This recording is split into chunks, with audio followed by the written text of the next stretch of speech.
All right, what is up, everybody? It's Dr. Vibe here. Sorry about the technical snafu. Like a whole bunch of things happened in the last 10 seconds. So I just had to get my focus. It's Dr. Vibe here, host and producer of the award-winning Dr. Vibe Show, the home of Epic Conversations, and I'm the host of Epic Conversations, 2020 Best Podcast News Award winner, 2018 Innovation Award winner given out by the Canadian Ethnic Media Association.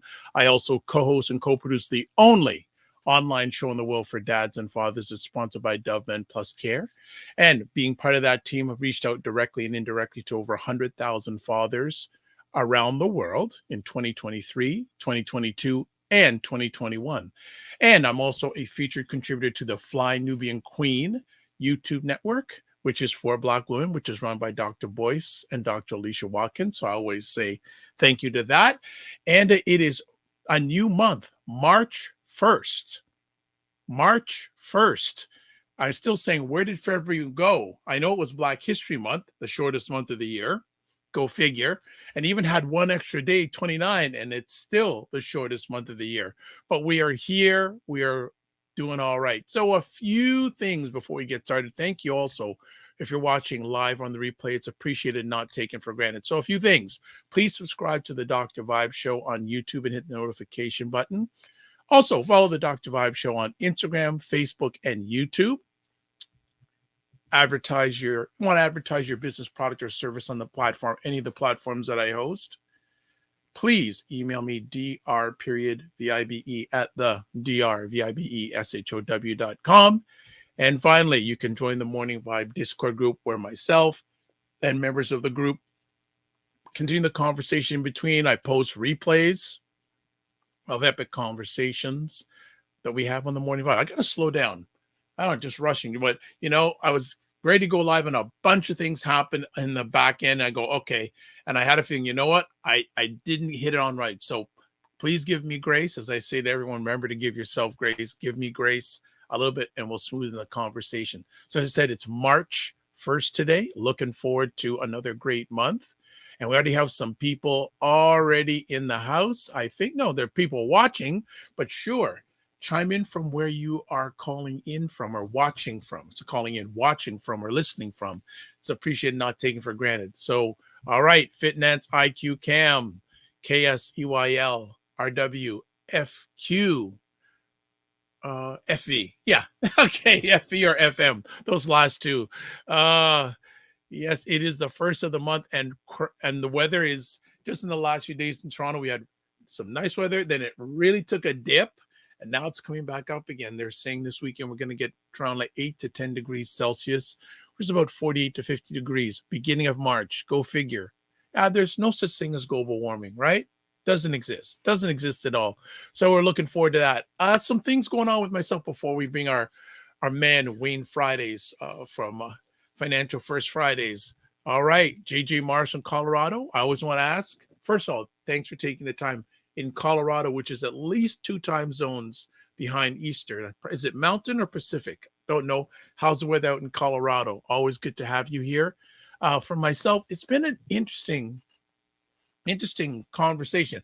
I will bring that up in just a minute. Fitness IQ Cam, yes, the lady who likes to lead me is going to be, her and I are actually going to see each other tomorrow. I'll get to that in a minute, which reminds me, that is why Ryan is not here.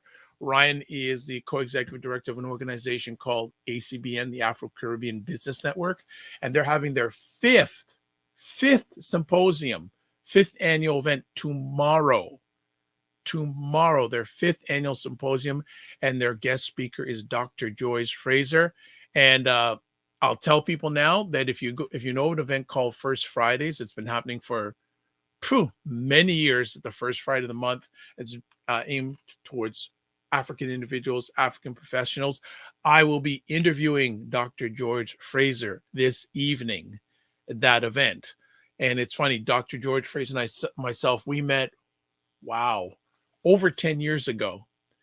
And it was a great conversation then. So I'm looking forward to part two. And I'm going to throw it out there. Anyone who knows about George Fraser or have any questions to this elder, put them in the chat.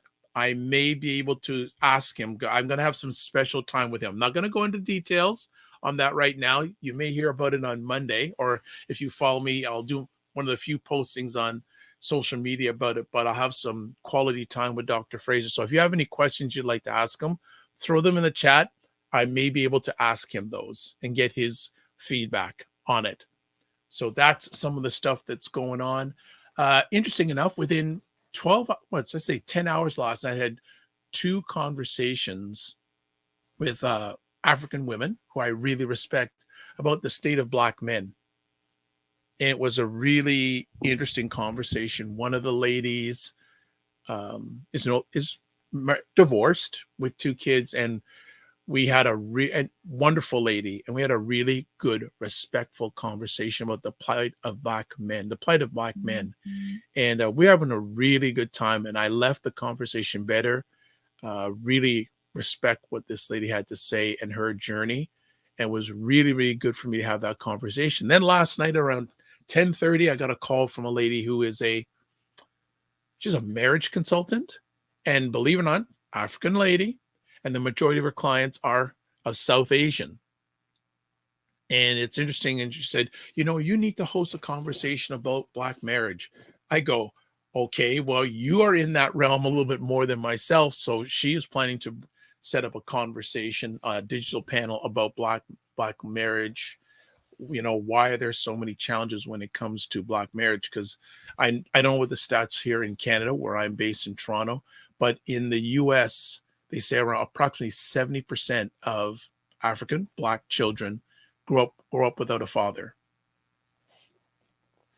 And it not only has an impact on the family, it has an impact on wealth. There's so many variables, which that's a whole different conversation on that.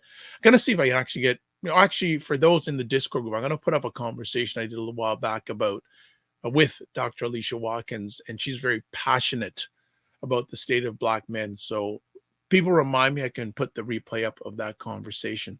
So getting back to it, I left Ryan. Ryan is not going to be here this morning because he's got to get ready for tomorrow's event.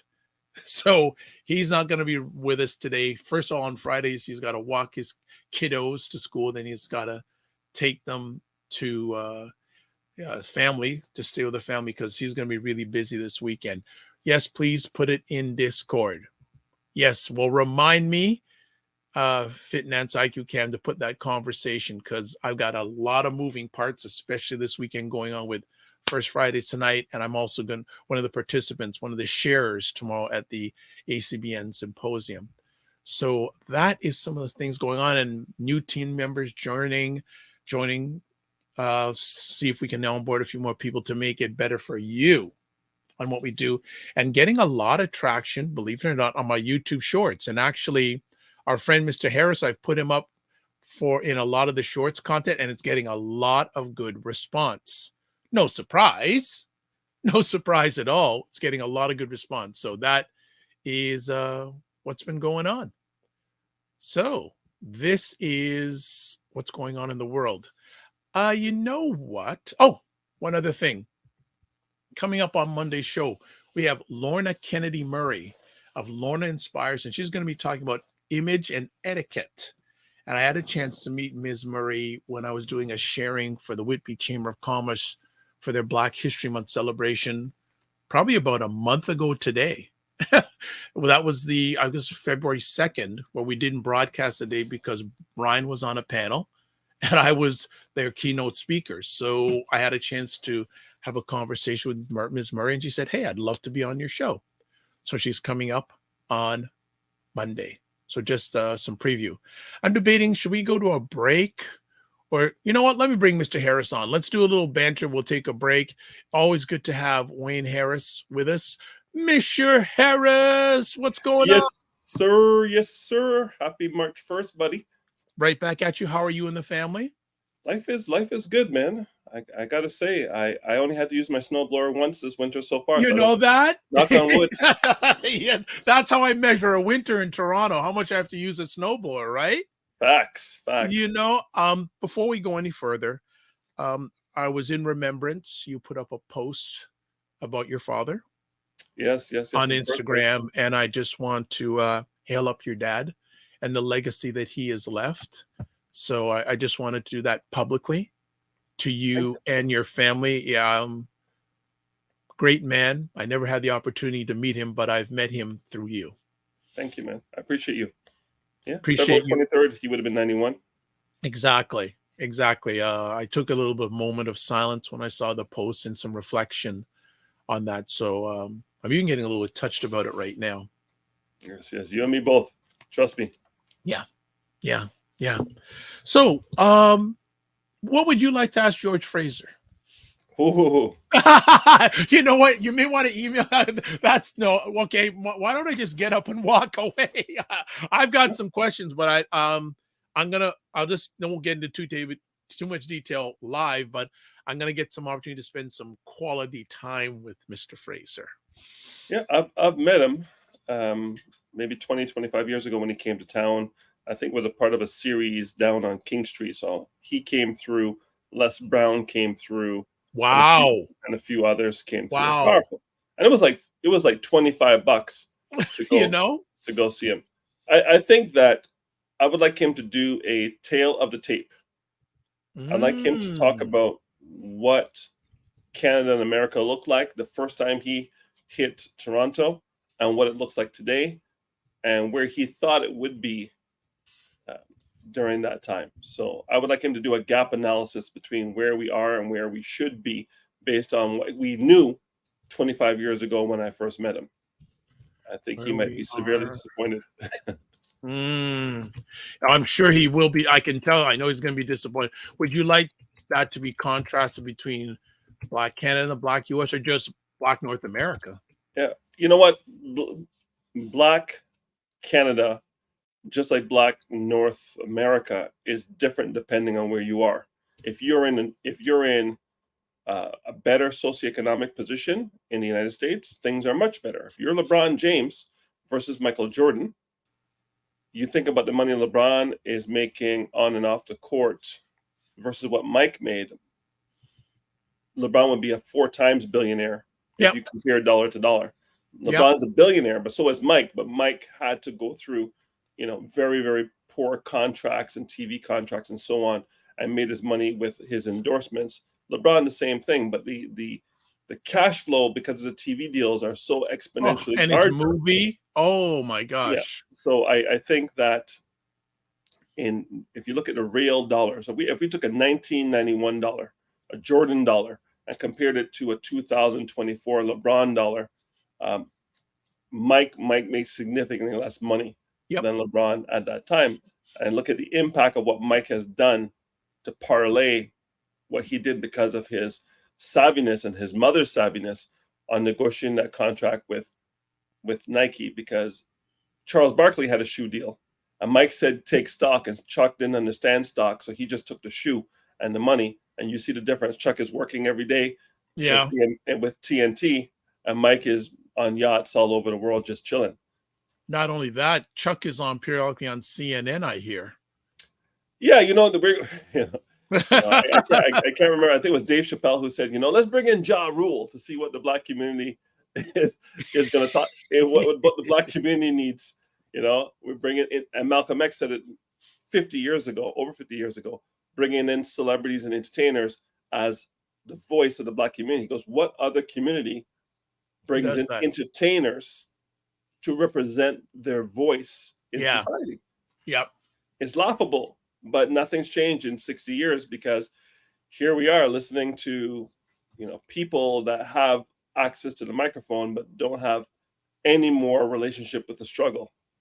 And it's very, very, how should I put it? Disturbing. That's you read my exact the exact whereas I wasn't going to say disappointing, disturbing. Yes. So JJ Morris put in the chat that LeBron is much more active than Mike in the Black community. I think LeBron is much more visibly active than Michael. Yeah. Because if you check the receipts, you'll see that LeBron has done a lot for the kids and a lot for the schools and so on visibly. Mike, to your point, JJ, Mike was much more cautious in showing any blue or red in his actions. LeBron has actively said he is going to be blue. Yep. Mike said Republicans buy shoes too. Yep. I And remember him saying that. Right. Right. So Mike has been much more cautious in his support, but he has set up, I guess, of late, a number of clinics and healthcare donations in significant amounts in his home state of North Carolina. But LeBron is much more visible in his activism. So that is true. Michael Jordan would not wear a Black Lives Matter shirt in warm-ups. Doubt it. He wouldn't do it. So to that point, you're correct. But Mike has turned the corner there, where he's actually writing some checks to help out certain causes that he believes in. But LeBron is much more visible for sure. Absolutely. So Fit and Anti-Q says, "Morning, Mr. Wayne." Also says, "Happy heavenly birthday." Thank you. Shirley, a regular. Good morning, everybody. Good morning, Wayne. Fantastic. Before we get into the subject, I don't know if I should drop this or not, because this would take over the show, but what did you feel about my comments about getting 2 phone calls in less than 10 hours from 2 African Black women showing their concern about Black men? Yeah, I think that the internet, your algorithm is set to see certain things, and mine is set to see certain things. I remember during the heart of the pandemic, Kevin Samuels was trending. Rest in peace to the Godfather. And that perspective has permeated throughout. Now that he's gone, he's left a void, and people have piggybacked on his perspective on femininity, masculinity, and a Black man and Black woman relationship. I think that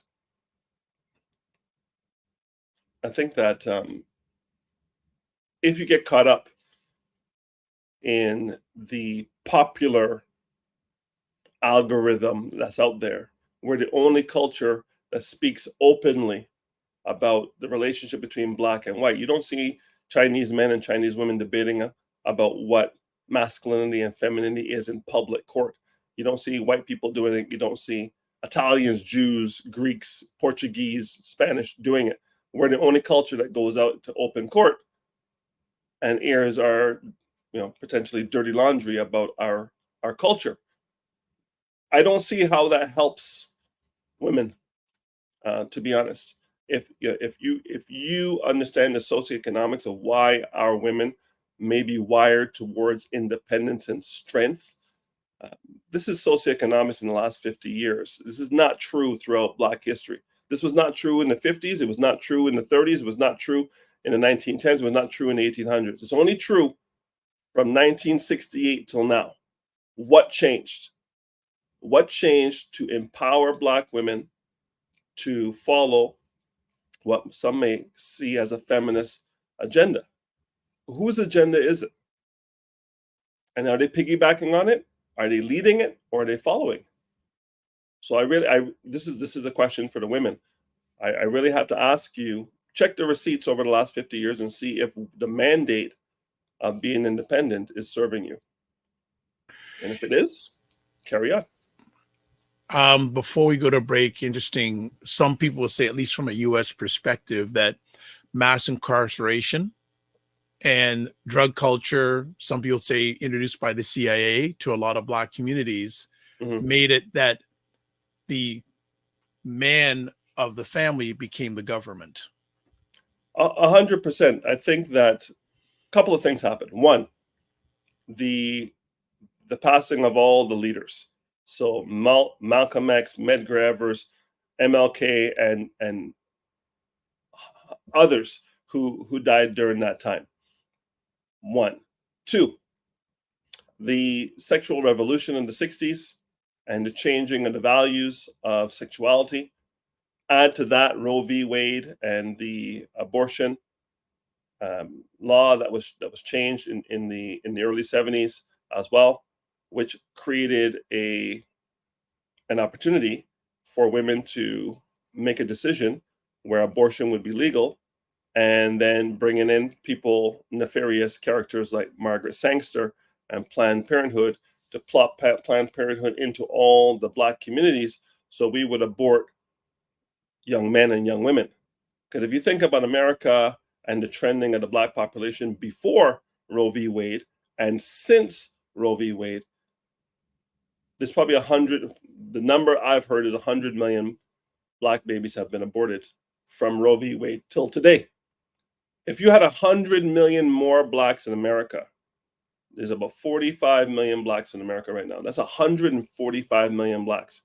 Of the 340 million people there, I think we would have a little more gravitas as the second minority. We would hold that position, right? Because you think about the number of children we were having back in the day versus the number of children we're having now. Back in the day, you're having, my mother had 3 or 4, and if you consider all the halves, maybe 7 or 8 of them, right? And you think about her parents probably had 10 to 14 kids, and then I have 2. So we are selecting to have less kids, and then we are using abortion as a contraception in some cases. So you get rid of 100 million people over the last 50 years. You're going to lose your position as the first minority in the country. The second thing I'm going to say is the social welfare contract came into being right around that time, where the government said if you have a man in your house, he can't be in the house. It must be a single mom and the kids. Add to that the Vietnam War and Blacks not being in university, so they're going to have to go and get conscripted, and the draft comes in. So those guys go off in the 60s and 70s, and then you have the infusion of crack into the culture in the 80s. So the 60s, we had the civil rights movement and Vietnam. 70s, we have the tail end of Vietnam, and we have the advent of COINTELPRO, gets rid of the Panthers, gets rid of the Black consciousness. All those things kind of disappear. Then we bring in Roe v. Wade. Then we bring in the war on drugs, which is really the war on Blacks. We introduce crack cocaine into the inner city, and then we bring in mass incarceration with 3 strikes and you're out, and the Biden crime bill in 1994, and that takes care of the 60s, 70s, 80s, and 90s. And the echo of that is still happening today. So we have a lot of, to use a term, headless households, where the women had to step up. It was step up or die. So I get why they had to do what they did, and I applaud them for trying to hold it together. But we know the stats are not in the favor of single mom households. Now, I come from both parents at home for a couple of years, single mom home, then single dad home, and then on my own. I am now with my wife having a nuclear household. The results for our kids are very different. The level of trauma is so much more reduced. Like, they come home here and they open the key, they get a hug. We hug on them. My father was not a hugger. Neither was mine. Right. So, I'll hug on my daughter, I kiss on my daughter, I'll hug on my son, I kiss on my son. How you doing, buddy? Right. There's a lot of gender stereotypes being reinforced in a positive way. I wanted to be Cliff Huxtable. He was my hero for what a father looked like. My father was a good man, but he was not a good husband. Okay. So 2 things can be true at the same time. Right. And he was not socioeconomically towards the top of the food chain, like Cliff Huxtable, like Uncle Phil on The Fresh Prince, like George Jefferson on The Jeffersons, right? Like Andre Anderson, Dre in Blackish. This is what I aspire to. So when I saw Blackish come out, I was like, okay, I like this. She's a doctor. He's in advertising and marketing. They're living in a better part of LA, and he's come from the hood and he's done something for himself. And he went to Howard and all these sort of things. that's the narrative that I liked about Blackish. And it got a little long in the tooth after a while, but it was still the modern version of what the Cosby Show, the Jeffersons, and to some extent, Good Times, which was at the bottom of the socioeconomic level, and that's where we were in the 70s. That's where we were held. Cosby really changed the game for the portrayal of the nuclear Black family, and that's why, I don't know if someone's done a thesis on it to think about what Interesting he meant to young people like me coming up, to say there's a model of a higher socioeconomic level nuclear Black family. And that I found that here in Toronto. I knew it existed in Montreal, but I wasn't living in that part of Montreal. I was living not the Good Times level, but just one notch above that, right? But there are families where the yes, kids James, were 16 and had cars. Right? They had, look, notice, Uncle Phil had a butler, and Claire Huxtable did not. Claire and Cliff did not have a butler.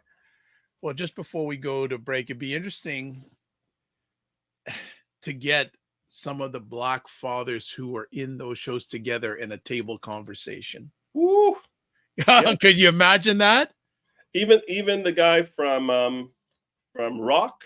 Yes. And I can't remember his name, but I know Charles Dutton. Yes, James Dutton, or was it Charles Dutton? And then the guy from Family Matters. You get wouldn't that make an interesting roundtable conversation? It would be incredible. Uncle, rest in peace, Uncle Phil. Yeah. He's the voice of Shredder from Teenage Mutant Ninja Turtles, which is kind of crazy. His name escapes me. I'm sure someone will Google it and find it. All right. Well, let's go.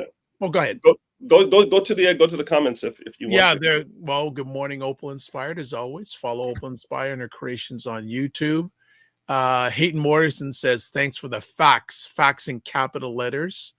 Fitness IQ Cam says, hugs matter. Hayden says, this is information that's unknown in our community, but so vital for our survival. Fitness IQ says, dashiki.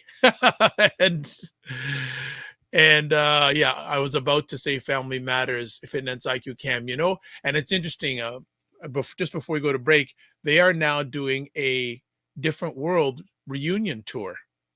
Yeah, that show as well. I see a lot of their highlights and clips on IG. I think that show really made me aware of HBCUs, because I remember watching TV and it says, a mind is a terrible thing to waste. And it was Angela Bassett's husband in the commercials. Yes, right? That was a great, the United Negro College Fund. Right. And I did not know what HBCU was and all that. It was kind of in the periphery. And then out comes Cliff Huxtable talking about Hillman, which is really code for Howard. I think that's where my dad graduated from with his economics degree. All right, that's where my sister got her PhD and her master's, Howard University. HU, as she would say all the time. So that allowed me to aspire to want to go to college and have that blackity black experience. Now, there are no HBCUs in Canada, but there was a college in Montreal called Dawson College, and there was a campus called Selby Campus, and Selby Campus was blackity black. So you got that Hillman vibe in that college. And I think Humber College, Seneca and Sheridan, and Durham College, Centennial also have that core of critical mass of Black students. Also, too, a lot of African Black students went to the University of Windsor. Listen, Windsor Sports Weekend was legendary. There you go. Okay, anybody who went is life changing back in the day. Listen, I couldn't afford to go to Sports Weekend. I was working. I was going to school and I was working, so I never went. But trust me, people would tell me, unbelievable fun. Yep. Okay, we definitely got to get to break now. Andre Foster says, Wayne always dropping the facts. And Ray says, good morning, gentlemen. Black men and women have to seriously rethink their dynamic for Black folk to survive and remain relevant. You know what? I'm going to make sure I'm going to use that comment, hopefully with Dr. Fraser, and have him respond to that. I think that comment right there says a lot, right, in everything. So what we're going to do, family, we're going to go for a quick break, and when we come back, Wayne is going to drop some knowledge about financial ratios. So I'm looking forward to getting educated about this one, because I don't hear about this being talked about, let alone in the African Black community. So give us a break. We'll be back.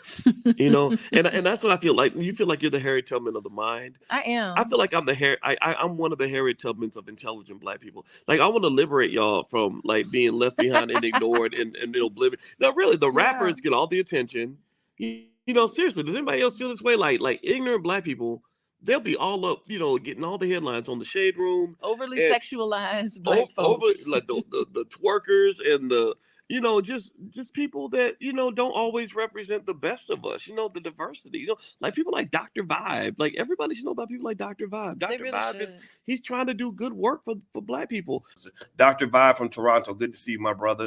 Dr. Vibe. Everybody follow Dr. Vibe. He has a great show. He's very good at what he does, and I have a lot of respect for him. The men who are also doing the same thing. I see Dr. Vibe in here. He's a great brother. Everybody should follow Dr. Vibe, by the way. He's a smart brother in Canada, and we need to follow smart people. So follow Dr. Vibe. If you see him in the chat, and Dr. Vibe, say your name in the chat so people can see you. I want you to click on his name, and I want you to go follow him, please, because I want these men and women that are doing the right things to get the support they deserve.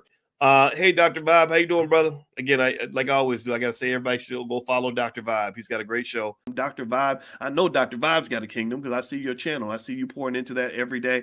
Everybody should follow Dr. Vibe, by the way. Look him up, Dr. Vibe, V-I-B-E. He's a great friend of me and my wife, and I love this guy. Okay, so let me hop into this. What's up, Dr. Vibe? How you doing?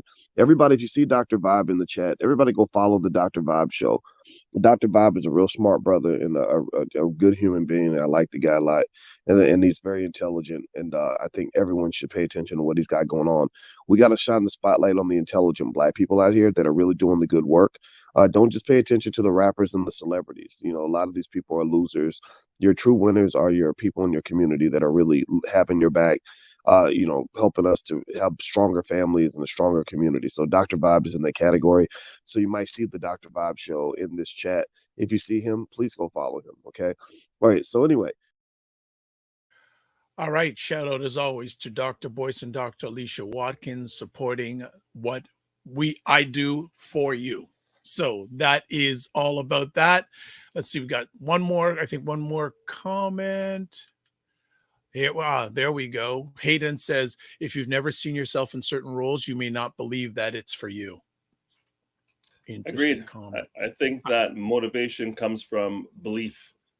When people say you can be anything you want, but don't give you the blueprint, it's. I heard this in Richmond, Virginia, 25 years ago, by a gentleman by the name of John Crow, not Jim Crow. John Crow. Yes, I know that name too.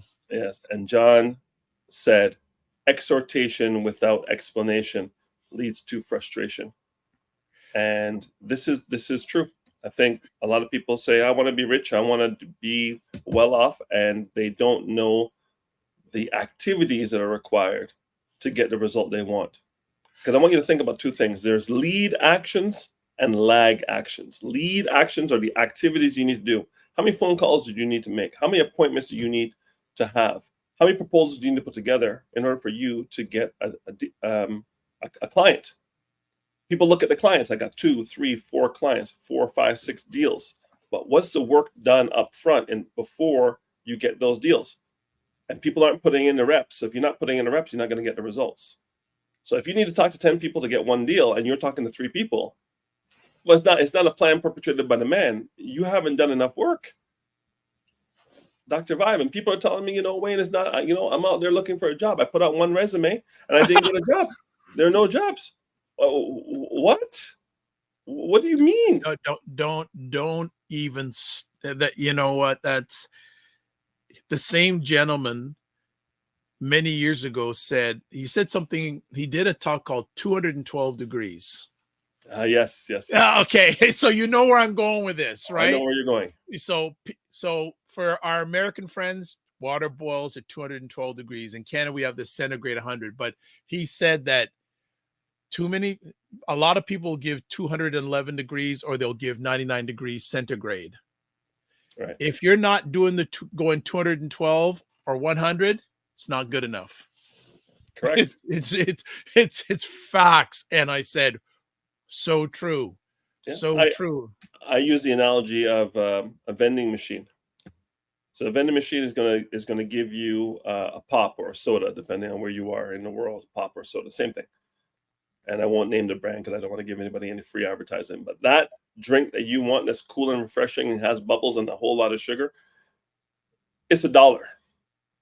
And it clearly states on the vending machine $1. And you come up to it and you put 25 cents in. And you hit the machine. Right. And you're vexed. You're like, why am I not getting my drink? Well, they say, you know, what if I double down on my efforts? So now I put in 50 cents, Dr. Vibe. 50. That's double the effort. I still don't get my drink. I put in 99. I still don't get my drink. Why? Because the price is $1. And a lot of people don't want to pay the price. And now the price may be different for you than it is for other cultures. But whatever the price is, if you pay, you get the reward. Now, a lot of people will say that's not true. There's institutional racism, there's a bunch of injustices, and all those things may be true. Yet here I am. Here you are. So at some point, if you take enough personal responsibility and get some mentorship, get some sponsorship, and do the activities that are required to put you in a successful position, sooner or later success will come to you. Okay. Because it's a law of the universe. You cannot put it, matter is not created or destroyed. So if you put in the work is going to yield results, but it may not yield results in the time frame that you're looking for. All right. Right. One last thing before we get started, because Wayne is going to talk about financial ratios. I actually was involved in a conversation yesterday with Dr. Fraser, and we were asking him, so you're bringing a PowerPoint for your session on Saturday. He says, I don't do PowerPoints. He goes, I am the power. I am the point. I just said, you just went. Mic drop. I said, what? Yeah.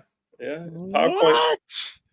Like the whole room just went silent for about 30 seconds. I said, yeah, I got to make sure I put that down somewhere. He's got all the, listen, imagine having him, Dr. Claude Anderson. Oh, no. Dennis Kimbrough.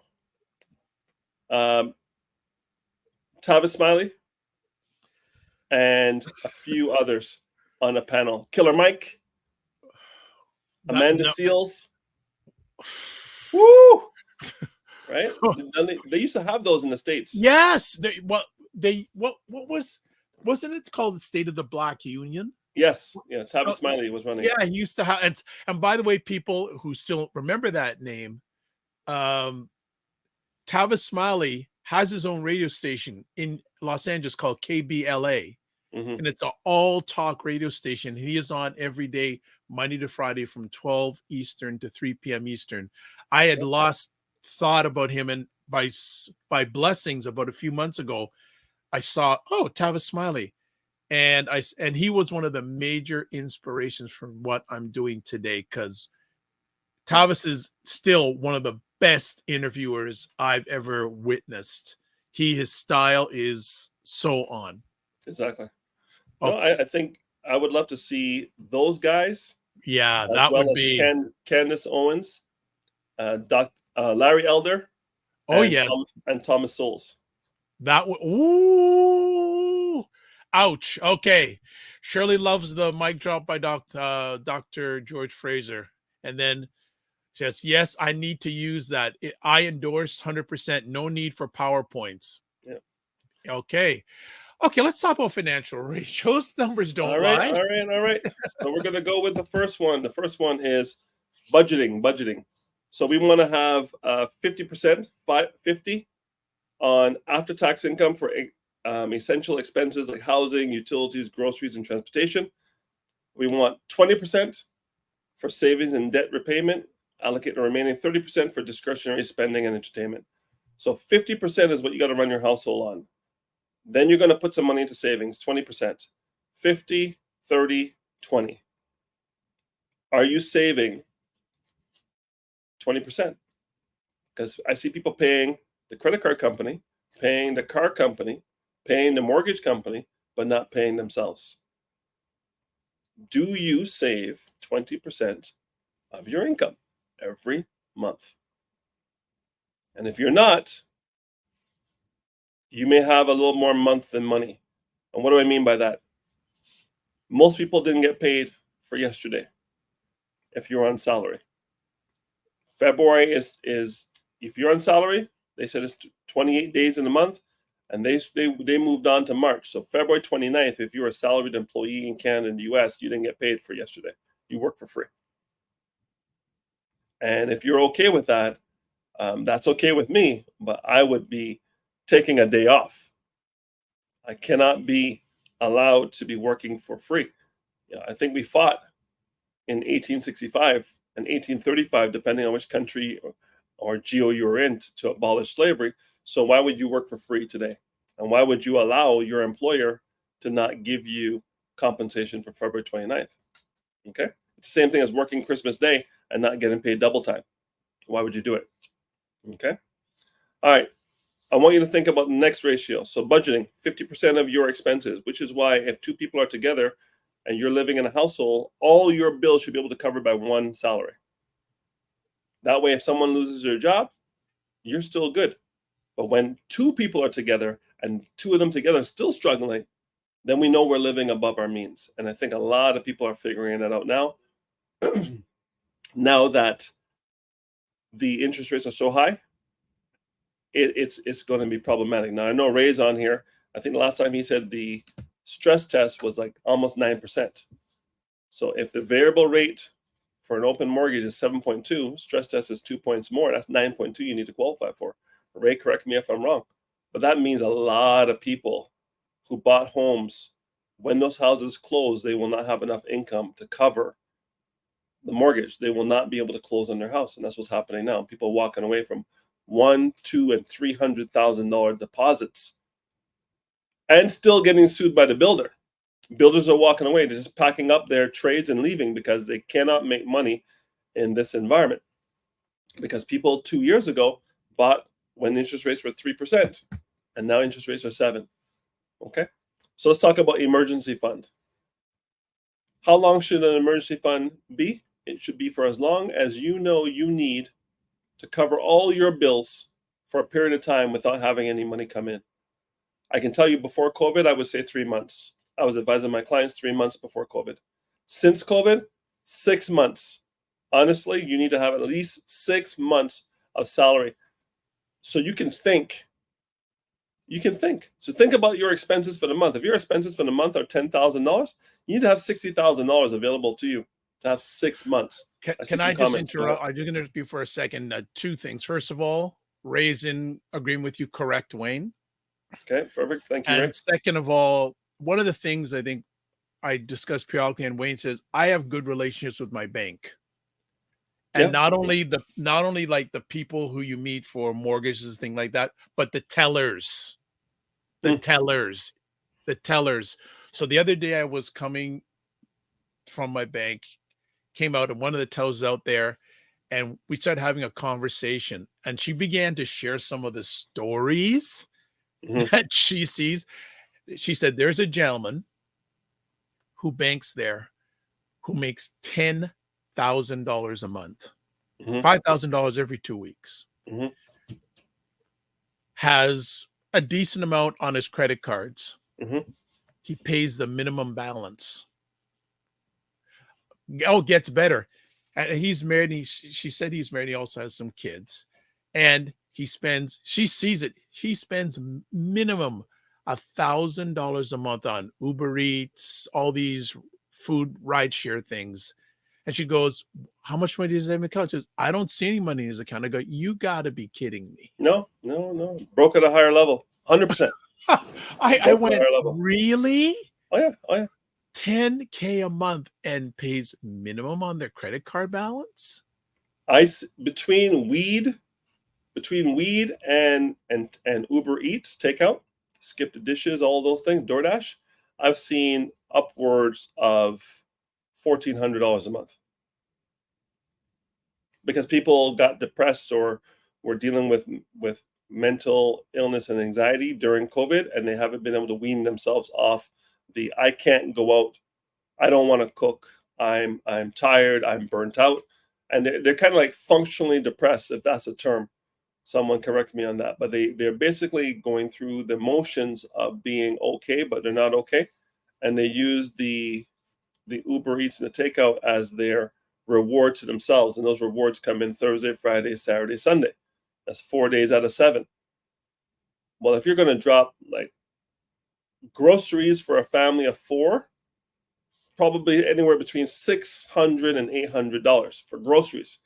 Then you add $100 a week for, I will usually say when I'm doing my financial analysis, I said, tell me about, roti Thursday, oxtail Friday. See, you're saying that, and Ryan isn't here. Ryan loves his oxtail. Yeah, pizza Saturday, and Taco Tuesday. When you do those things, it just nibbles on you very quietly. It's $20 here, $25 there, and before you know it, you're dropping $125 a week. Multiplied by 4, $500 in takeout. Yep. And then you're saying, well, I don't want to have a car, so great. So I'm going to Uber where I have to go. So Uber's $15, $20 there and back. So you're and then if you pop in bottles in the club, well, you're up to $1,000, and a lot of people are there, and to them it's normal. They're like, Wayne, I don't have anything on my RSP. Your RSP is called Uber Eats. That's who you're investing in. Okay, that's you're famous. I see people. I go personal care, and the women, you can let me know.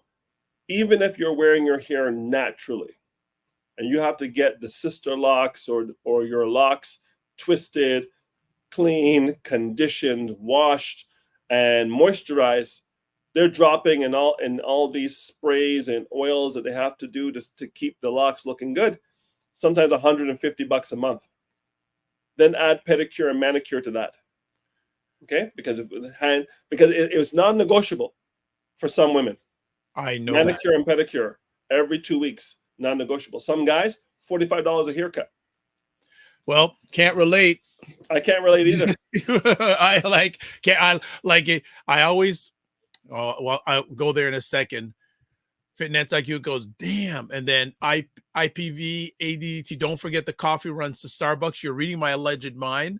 100%. And JJ Mars says, wasteful consumer consumption. I know some individuals that need to have a Tim Hortons coffee every day. At least 2. And I'm going, wow. And I'm going, and I got better education because I'm changed a lot of my eating routines, and I thought it'd be more expensive to eat healthy. It's cheaper. Do it from home. It's cheaper. Yes, 100%. Listen, just going from regular eggs to free range, I cut out the deli meats. Listen, I love me some, salami, ham and so on. The slices to make sandwiches reminds me of being a kid, and one of the fun parts of my childhood. But those things are so full of nitrates, they're carcinogenic. So I had to get rid of that. IPVADDT, she's on me. Check the comments. You're muted, Dr. Vibe. You're muted. Yeah, sorry about that. Yeah, she goes, Wayne step lightly when it comes to Maddie and Petties, please. JJ Mars, Asians own 95. That's old. Yeah, that's a lot. That's a known fact. More. His number is low because it was the Chinese for the wigs and the Koreans for the extensions.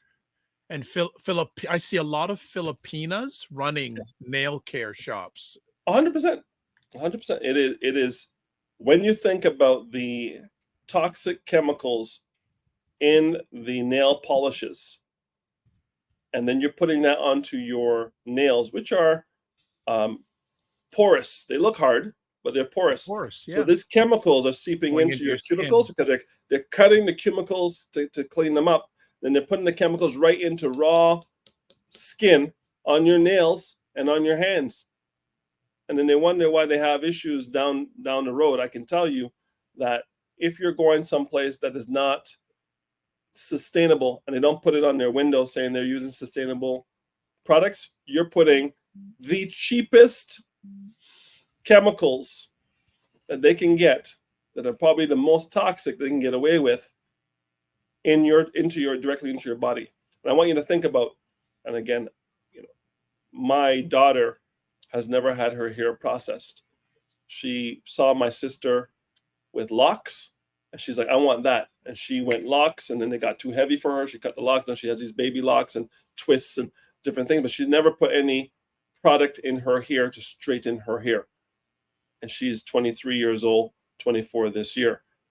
I salute her for that. And my wife and her, they go out and they get their natural treatments for their hair, and they're celebrating the anti-gravity of black hair, because black hair can stand straight up on its own. It's magic. So you're talking about black girl magic. You see a haircut and this boom out here, and the afro is just full, and just you can't touch it. First rule. You can't touch it. But if you could, it'd be super soft and super lush. There you go. And one of the things I would love to see, and I was hoping to see from Michelle Obama, maybe not in the first term, but definitely in the second term, I was hoping for her to go natural and send a message to the entire diaspora that when you're in the second most powerful seat in the world, you don't have to process your hair to be professional. She had a real opportunity, and she did not take it. And I'm disappointed by that. All right, let's get back to comments. JJ Marr says all that money is never recycled back to the Black community. Dr. Tachi, hey, what's up, Dr. Tachi, host of Mediascope, livest program about media, tech, and pop culture. Wednesdays, 5 p.m. Eastern Time on Instagram, 6 p.m. YouTube, Facebook, LinkedIn, and Twitch and other platforms. Best to use vegan, non-toxic nail products. Sure. Excuse me. Says that's wonderful with your dear wife and daughter.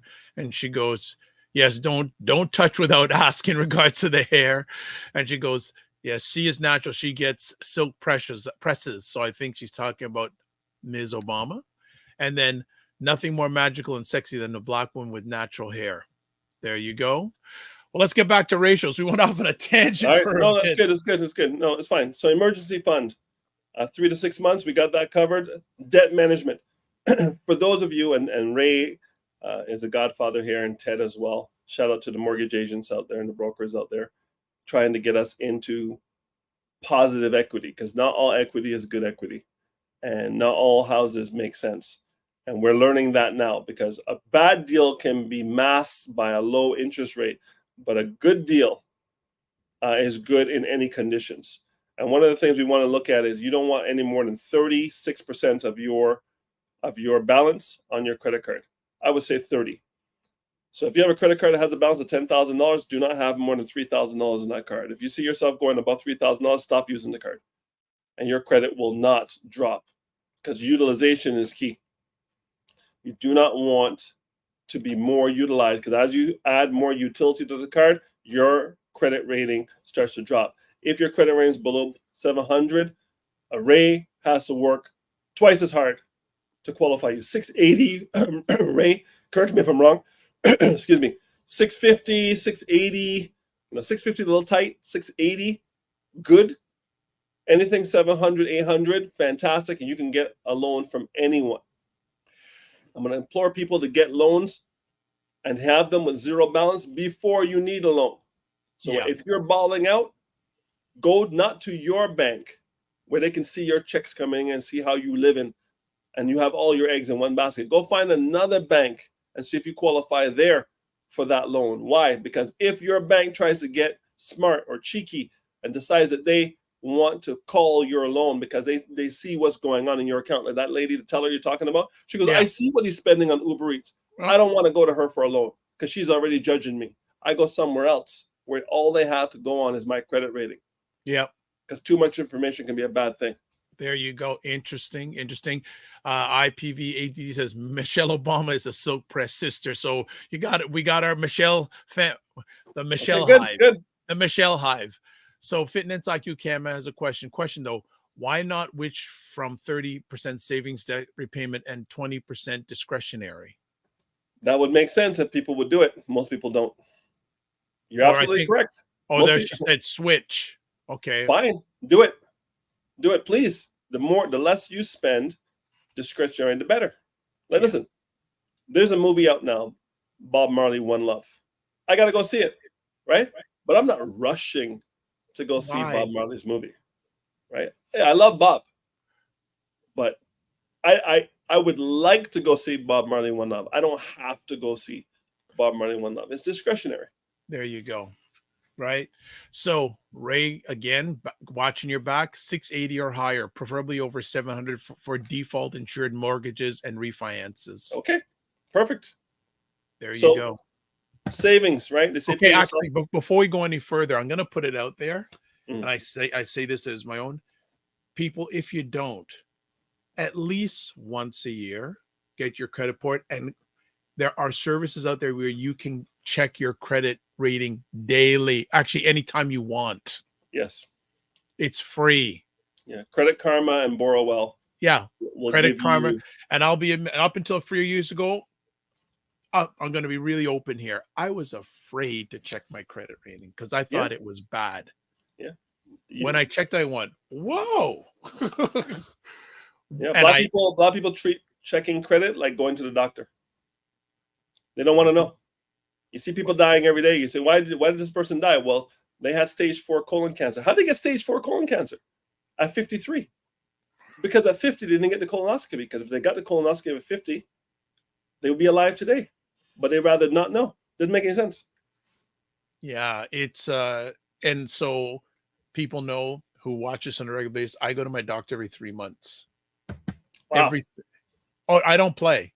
And that's been going on for 15 years. That's great. No, I don't go. When I go to my doctor, again, and also too, I have the same doctor as my dad. So all the challenges he's had health-wise, my doctor's already plugged in. That's another suggestion for everybody. I know we're talking about finances, but your health is your wealth. Yes. Find out the medical history of your family and tell your doctor.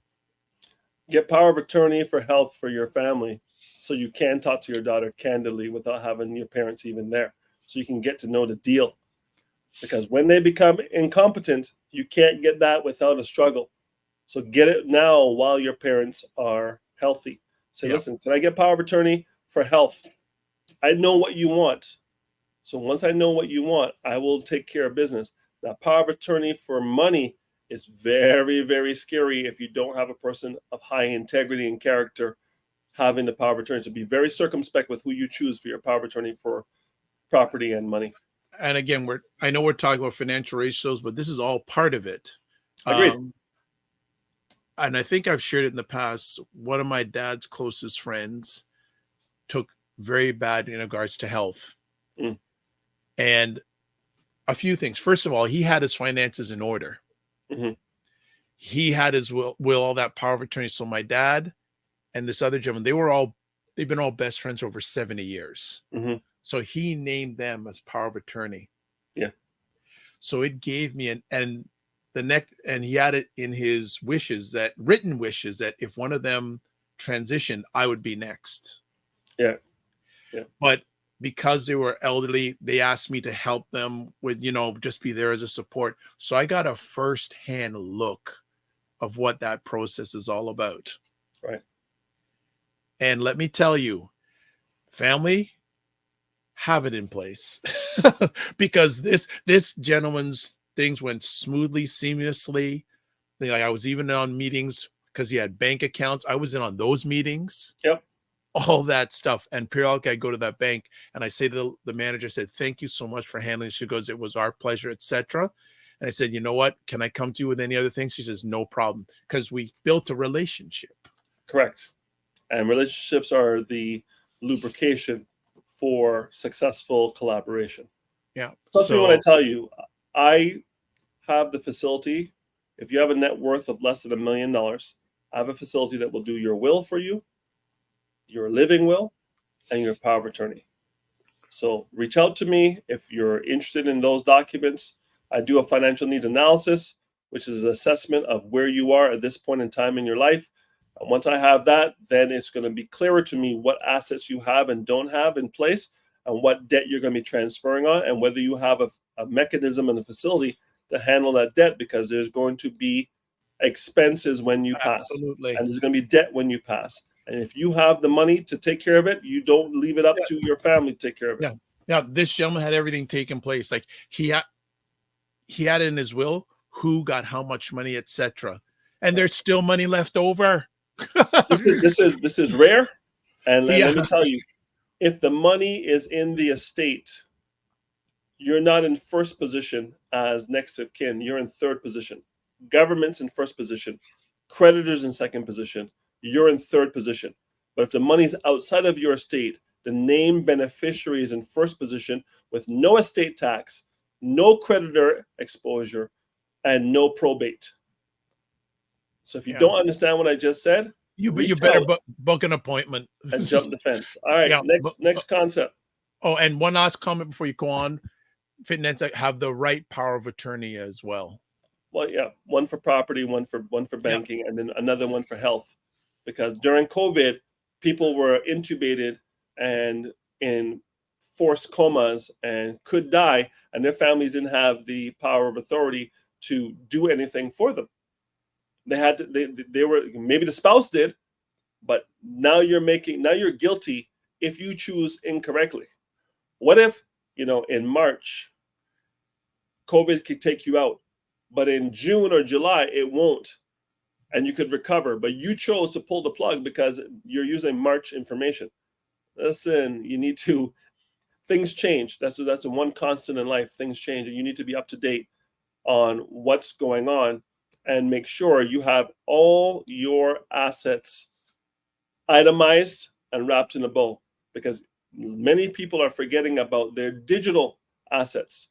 You have a Yahoo account, a Hotmail account, a Gmail account, a MySpace account, a LinkedIn, a Facebook, an online IG, show, a TikTok, right? All those usernames and passwords for all those accounts. Even to get the email, it's going to say, we're going to send an email to your email to confirm it. You can't get into that email because you don't have the password. Think about the digital assets as well. Very good point. Continue on, man. All right. So now, retirement savings, 10 to 15% contributions. Listen, in Canada, we have the RRSP, Registered Retirement Savings Plan. We have the tax-free savings account, and we have the brand new First Home Savings Account. All three buckets are great ways for you to save towards buying a house or preparing for your future retirement. What number do you need to have come in every month? House is paid for, kids are gone, cars paid for, is just taxes, utilities, you and a partner, or you. How much money do you need? And based on if you're male or female, look at your grandfather when they passed away. Look at your father if they're still alive, to get a gauge on where you're going to be. My grandfather died at 55. My father died at 90. I'm 57. Could I go deep? I know enough to go deep, but anything can happen. But I'm prepared. If I don't go deep, everything's paid for. And if I do go deep, there's enough money to take care of me if I go beyond, what people would consider to be my best before date, which is 85 in Canada for a man, 86 for a woman. So if you're going to go beyond that, you better have enough money to keep you whole. Now, there's Canada pension plan, there's old age security, and those things are going to give you less than $2,000 a month, which is not even rent anymore. So what are you going to do to top up? Well, if you add another person and they both have $1,900, you max out CPP and OAS and they max out, that's almost $4,000. You have a chance. Maybe find a lower cost geo rather than living right on top of the CN Tower, right? In Toronto, if you go a little further out, the rents will drop and become hopefully a little more reasonable, and you should be able to live. But you have to think about this. Long-term care facilities are few and far between. Public long-term care facilities are even fewer and further between. Look, So that means you're going to pay $5,000, $6,000, $10,000 a month. Well, where's that money coming from? If you have a house, you can sell the house and you have the cash to pay for it, assuming you live during the window. But there's certain things that we can do, I and my team can do. It's called an annuity. An annuity will pay you a monthly amount every month. Even if your original amount of money runs out, we continue paying that amount until you pass away. Annuities. Maybe I'll do a session on that.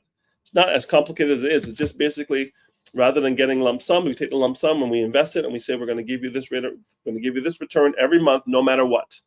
Market goes up, market goes down. You run out of money, you're going to get that money every month. And if you do that, then you can plan for your life, knowing that you've got CPP and OAS plus the annuity. You know you're going to survive, and you can live anywhere you want on the planet. We talked about credit utilization, try to keep it below 30%. And lastly, housing costs. Listen, I'm not going to tell you, it's no joke. Canada is upside down as it is in the current situation. And I don't know who's driving the bus in Ottawa. Shout out to Brian Mulroney, who passed away yesterday. I actually met the Honorable Brian Mulroney at a steakhouse, Bardi Steakhouse, about 20 years ago. And he was very, very, his suit was on point, his voice, his stature, and I walked in, I'm dressed the way I'm dressed now, and we're dressed the same way, and we just look at each other. But I don't want to fanboy him. I don't want to take a picture with him and do all that. I just recognize him. He said, "How are you?" And I'm doing well, Miss, Honorable Prime Minister, blah blah blah blah. I met Joe Clark at a shoe shine at Royal York Hotel. They're just people. They're just people. But in the end, this guy was the guy who brought in GST and said it was going to be temporary. And here we are. 30 some odd years later, still with GST. So cool that I met a prime minister. He was a conservative, and his party got decimated after he left. But some of the things that he talked about in terms of having a better relationship with the Americans and getting the free trade act going, NAFTA and all that, kudos to him for doing what he did. And he also did Meech Lake and some other things to help with the Charlottetown Accord and get that going. So, I know exactly what his son Ben and his other two, Caroline, she's a member of the Ontario provincial parliament. Yeah, I don't know the third child, but okay. Anyway, So I want you guys to understand this. The ratios are clear. Don't buy more house than you can afford, even if it's a great deal, because if anything goes wrong, you don't have any backup. When we bought our first house, my wife and I, we said that if either one of us gets laid off, we can still pay this mortgage. That house was $167,000. You can't get a shed for $167,000 in Toronto now. A shed. I think about it today. I mean, Amazon and some other companies are selling these prefab houses that you can build for $35,000. I would love to see what the R rating on the installation is for those houses, because we have some real cold winters up here, and that might be cool in Miami or Florida, but it may not be cool for Canada. And I don't know if Canada will allow the sewage and the plumbing and all the different things that you need to connect to that in regular developments. But we know we have the trailer parks, and the trailer parks are not what you think they are. These are double wides and beautiful homes. They're 1,200 square feet, some of these trailers, and people are living in these things, and they're laughing because all they have to do is play the connection for the sewage and play the connection for the electricity, and they're set. And they're less than an hour outside of Toronto, and they're living for less than $250,000. Schools are there, everything is there in the regular community. So get your, whatever you think about trailer park, do your thinking, do a different thinking, because I think this is going to be more of what we're going to see going forward for lower cost housing. Container homes, prefab homes. Yep, it's happening, because anybody dropping, $500,000, $600,000, $700,000, $800,000, $900,000 in a condo, and maintenance fees going up every year with no control. I was the president of my board, and we had to raise the maintenance fees to keep the reserve fund, because you have a reserve fund study and you have to have the reserve in positive. Otherwise, no one can sell, because they're putting a lien on your property, because the maintenance of the building is not sustainable. Roofs have to be done, underground parking has to be done, things have to be paved, doors, windows. It's crazy. And condos are probably your first way to access home ownership, especially in Toronto. If you're going to do it, work with Ray, work with Ted, get yourself the numbers and use the ratios. 50%, not a penny more, and you have a chance. If it's more than that, don't buy it. Continue renting. All right, we got some comments here. Fitness IQ, Borrow Well, IPV ADCs using the Borrow Well app. Fitness IQ says triggering. And she says also write down the passwords. Indeed. Yes, Dr. Tachi, yes, Mr. Mulroney passed away yesterday. 84 years old, I believe. And Yes, someone you know rather well, Heather Harris, Yes. says, good morning, Dr. Vibe. Getting older must be intentionally navigated. I like that. Yes. Intentionally navigated, and says, and don't sleep on it. And also, IPV ADT says, interesting. You got to know that anytime a bill is put forward and passed in Canada, it's unlikely never to be undone. Facts. That's Listen, true. It's true. It never goes backwards. It never goes backwards. I remember when the just and all the hubbub and all the protests, and it's still here. Still here. It's not going anywhere. Not going anywhere. Well, Mr. Harris, thank you as always for sharing with us today. Any last thoughts you have for the family today? Yes, as always, I offer a complimentary financial needs analysis. It takes about an hour. If you know your numbers, come to the table in full confidentiality. Bring your bills. Know your bills, first of all. Bring them. Bring your statements for your investments, because people say, oh, I have an RSP, but you're making 0.5% on the RSP. It doesn't make any sense. Oh, I have a locked-in retirement account because I left a company a little while ago. They gave me the money, and the money's sitting there, and you had it in an investment that is making nothing. Those things can make you money, and make you money the right way, because you have to think about your pensions from companies that you left. If it stays in the pension and you don't have a spouse, where does the pension go? If you have a pension and you pass away and you no longer work there, but the pension's coming in, where does the pension go? And you don't have a spouse, and your kids are over 25. Get back to me. Let me know. I already know the answer. I think I know the answer too, but I'm not going to give that out. But it's on the estate side, so there's tax and probate and delay to get that to your family, even if you could get it to your family. Go ahead, doctor. No problem. Wayne's contact information is on the screen, and I've also shared it out on all the platforms except Ryan's LinkedIn. But on all the other platforms, it's there in the comments section. So people say, oh, why can't I need to get his contact information. Yeah, it's on the screen. I didn't put it up that much, but it is. Just look in your comments section. It's there. It's there. But now whenever I hear financial stories, I think of either Wayne or Ray. I'm going, but that one about $10,000 a month. Wow. Standard stuff, buddy. We have clients who are paying $1,100 a month for Teslas that they can't afford. Well, because they said, listen, if I bought a Honda Accord, it's about $650. Then I'm going to put $100 a week in gas. That's $1,000. So I may as well get the Tesla for $1,100, and I'm good. Well, that assumes you're driving to the tune of $100 a week in gas. Because if you don't, the Tesla is at a fixed cost of $11 plus the charging, although the charging is less expensive. I keep seeing these stories about people having to replace batteries, and the batteries being $30,000 and $40,000 and $50,000. They're gonna have to sort that out before you see me driving a Tesla or any other electric car, because I am deathly afraid of the end of life of that battery and being out of warranty and having to replace the entire battery on my dime. Yeah. I could buy 3 Honda Accords used for $50,000 for the cost of a battery. And 2030, 2035 is when the government of Canada wants EVs to run the town.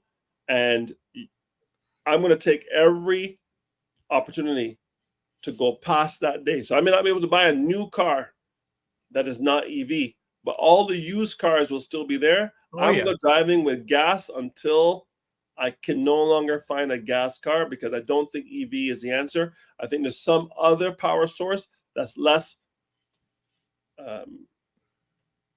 colonizing, if that's the word, than the EV and what they're doing in DRC to get the rare earth minerals to make those batteries and those electronics.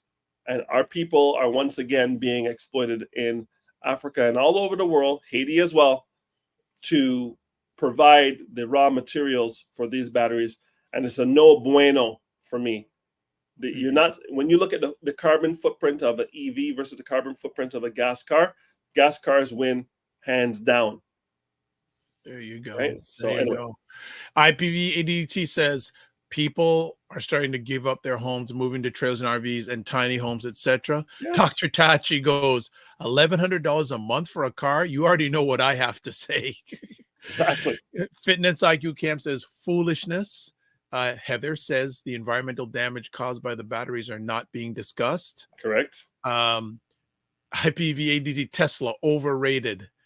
And Dr. Chachi says, yes, that's exactly the problem. The exploitation of cobalt in the DRC. Yes. And Ray says, I'm with you, Wayne. EV have too many limitations that gas have. I will buy my last gas car in 2034 and it should outlive me. As long as it's a Lexus, a Honda, a Toyota, you're good to go, Uncle Ray. Okay, look at this. Well, look who's here. Roland Lowe says $15,000 for a prefab home on Amazon. Yeah, I've seen ads about that. Yep. I've seen ads about that. But yeah, but you know, and one other thing today, family, don't think interest rates are going to go down anytime soon. Well, this is a Ray conversation, but I know based on what I saw in 60 Minutes last week, the U.S. isn't changing their rate. We usually follow suit with them. I think the earliest we're going to see anything change, it will be summertime. But right now, I'm not even going to go. Well, yesterday, let alone yesterday, the Canadian economy grew a little bit. So yes. As long as the economy keeps on growing, even if it's at 1%, they're not going to lower the rates. I agree, because the madness will just start. The madness will just start all over again. People going crazy. You see, people don't understand. A lot of people don't understand. In order for interest rates to go down, the economy has to go down. Right? Yes. People have to lose jobs for interest rates to get better. It's happening, buddy. You saw the banks have laid a bunch of people off. Oh, the sector has laid a bunch of people off. What about Bell Canada a few weeks ago? 5,400 people or 4,500 people. So yeah, it's happening, but it's happening in pockets and it's happening sporadically. I don't know if it's trending yet because employment is still pretty high. Robust. Yep. Yeah. Yeah, and actually, you know, CTV News Channel, there's a longtime reporter there named Angie Seth, who's interviewed me 2 or 3 times. She posted 2 weeks ago, just want to announce with all the cutbacks, my nightly show, which I really fought years to have. She had a 1-hour show on CTV News Network, one of the major networks here in Canada. Prime time, 7 to 8 Eastern time. It got cut. She got cut. Yep. And she's been a journalist on that platform for many years. Oh, we got something. Hashtag Dr. Tachi, Toyota Lexus for the win. 100%. 100%. And question, what about Mazda? Rust, Mazda. Rust. That's all I'm going to say. Rust. Did you hear Rust? Yeah, Rust. Also with Chryslers, especially Chrysler minivans, big time. Very popular car, Rust. How do I know? I've got one. And even the one of the older ones and even the new ones, I see Rust all the time. Yes. Heather says the madness is never going to stop. That's capitalism. Ray says any change, it will be minimal. Debt management is what folks need to be focused on and building their investment portfolios. Yep. Oh, Roland, you mentioned losing jobs. AI. There you go. Well, again, actually, I want to get your feedback. Oh, one other thing before we get to that. What about Hyundai? Man, you've become a car expert too now. Depends on the year and depends on the vehicle. The Tucson is probably the best car they make. And although they're second to the Japanese in terms of hybrid technology and EV technology, I'm not sure I would trust a Hyundai over a Toyota. We own a Hyundai. We have a Santa Fe. And it has served us well. But to say there were problems would be an understatement. But it has been fairly stable the last number of years. But would I do it again? I don't think so. I think I'm going to stick with Toyota and Lexus and just pay the piper and let that car depreciate over 10 years. I win because it will last 10 years. Over 3-4 years, I lose on depreciation. But if I'm going to keep this car until I can sweep it up in a dustpan, Toyota, Lexus, Honda, Acura for the win. What about Subaru? I've heard good things, but when I talk to the guys who actually drive and know about cars, they will say Subaru depends on the model. The WRX that they have with the Porsche Boxster engine, legendary. The Legacy seems to be okay. The Outback seems to be okay. Yeah. Okay. Man, you become a car expert now. Toyota for the win. Christopher says we got 2023 Elantra. Man, God, you become a car. Should be fine. I see a lot of those, a lot of Ubers using the Elantra, and if you can take the beating but Uber driver does, then that's a good car. Dr. Chaches, my Corolla is now 21 years old. It's young. Brakes and oil. Keep it going, Doctor. 2004 Honda Accord here. Fantastic. Keep it going, sis. There you go. Brakes and oil. I want to get one last feedback on you. The comment that Tyler Perry made in the last few weeks. Did you hear about this story? Go ahead. No. Okay. ChatGPT, the developers of that, have now released a new AI component called Sora AI, which basically you give it text and it produces video. Yes, I've seen that. Okay. So Tyler Perry was Tyler Perry was in the midst of doing an $800 million expansion to his studio. He saw Sora AI and he said, you know what? I'm stopping with the expansion. He said, this thing is going to take a lot of jobs. And he says, I'm stopping right here. I'm not going to do any expansion because it's not going to be, he's feeling it's not financially worth it with all the changes, especially in the world of AI to his industry and others. I will tell you this about AI. And I'm not an expert. I know Dr. Tachi has a lot of expertise in AI. AI is only a threat if you are doing things that do not require cultural nuance. What does that mean? It means if you're going to do things that are vanilla, AI will take you out. But if you need to know the difference between a man from Negril and a man from Ochi, know the difference between a man from North York and a man from Brampton, AI is not there yet. It's not going to get there fast enough because it needs the nuance to be programmed into it. And the people who are programming into it don't know that either, for the most part. So there you go. All right. Knowledge is king, context is queen. AI is knowledge, but it doesn't have the context. And as long as the context, you can stay ahead of that curve, you'll be just fine. All right. And Dr. Chachi says, exactly, Wayne. Boom. All right, Mr. Harris, enjoy that last cup of I hope it's coffee, not water. Now, I hope it's water. Green tea, buddy. Coffee. Green tea. Okay, green tea, because I'm going, if you're drinking coffee, I'm going to be on you after the show. As always, to you and the family, and your team, don't just manage your time, manage your energy, and remember to give yourself grace. Peace. Peace. All right, there he goes. Wayne Harris in the house, everybody. There we go. Another great conversation. And Heather Harris says that's the point. The powers don't want cultural nuance, and they are controlling the platform. Enough said. There we go. Another conversation in the books. All right. So how are we going to close out? Thanks for being by, whether it's live or on the replay. It's appreciated, not taken for granted. And as I said, I've put Wayne's contact information up in the comment sections on most of the platforms you've watched today. You've watched this today, wherever you are. Subscribe to the Dr. Vibe Show on YouTube and hit the notification button. Also follow me on Facebook, Instagram, and LinkedIn. If you want to advertise your business product or service on the platform, please feel free to email me, dr.vibe at the drvibeshow.com.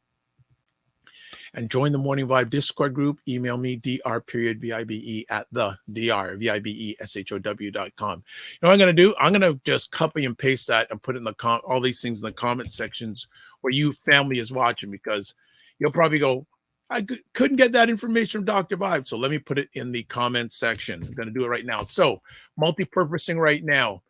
Coming up on Monday's show, we are going to be talking about image and etiquette. Hello, with Lorna Kennedy Murray. So she's going to be chatting about that. So please catch that.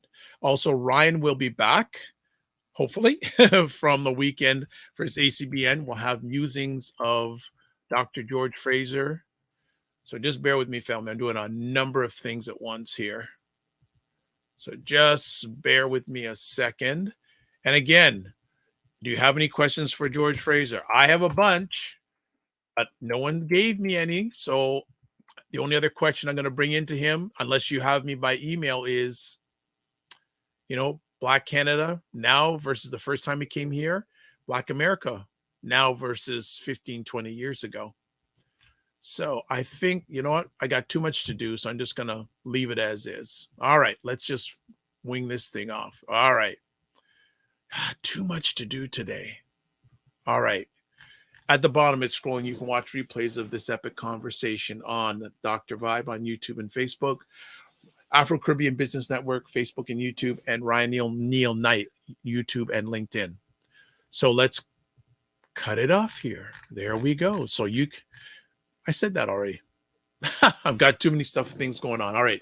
So let's do it like this. Live your life as a dream. If you can dream it, you can make it. Sometimes you have to get small to get stronger. Block assumptions, then aim bigger, aim better, aim higher, aim wider. Love, faith, and respect. Remember to give yourself grace and don't just manage your time, manage your energy. So if you're watching this live or during the weekend, have a great weekend.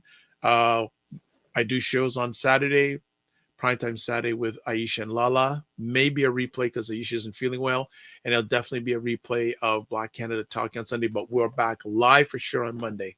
All right. God bless. Peace to all. Keep the faith. Walk good and take care of yourself.